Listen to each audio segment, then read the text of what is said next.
Selling a home is not about maintaining friendships. It's a business transaction. I don't need somebody to come in and ooh and ah at my house. I mean, it's not about the emotion to me. And I think a lot of people have somebody who's a friend who's in real estate and they feel they have to use them, or that friend sort of puts the pressure on them to have to use them. And I wouldn't, just because I have a friend who has a body shop doesn't mean I have to use them, I kind of want to use the person who is going to offer me the best option.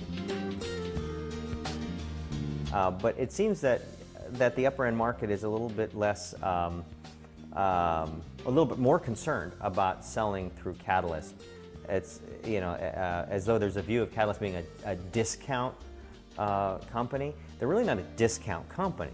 They're a superior service company who charges less. I mean, the cost of selling a home in this price range is ridiculous when you look at it from the commission standpoint.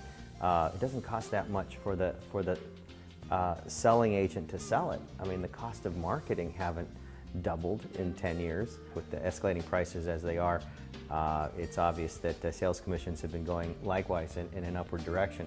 But certainly the cost for selling a home haven't. There seems to be a mistaken notion that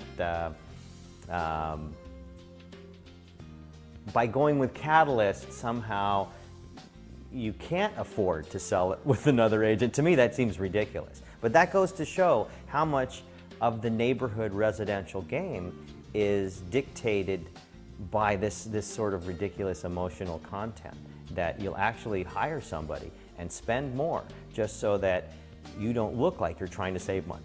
Why do I want to spend that kind of money to sell my home when ultimately that person didn't really make the home sale? They just helped find the buyer. Is that worth doubling the cost? Is that worth an extra $50,000?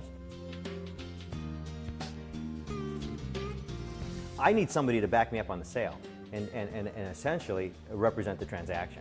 And that's where CataList excels. They understand modern technologies and how to use those technologies to sell. My first home was never viewed by the buyer. They lived in North Carolina. I'm here in California, and they viewed it on the web. I don't know how much money I saved, but it was in the tens of thousands of dollars. Yeah, and I don't look at it that way. I just look at the extra money that I would have spent as being ridiculous. I would definitely recommend CataList. And if CataList is selling a home in any neighborhood I'm in, it'll be CataList who represents me. They seem to just make the whole experience much more efficient. And they're right there. I mean, they know their game. That would be the closest experience I would imagine that we would have to what CataList is providing here, is sort of a non-emotional, non-egotistical approach to home sales.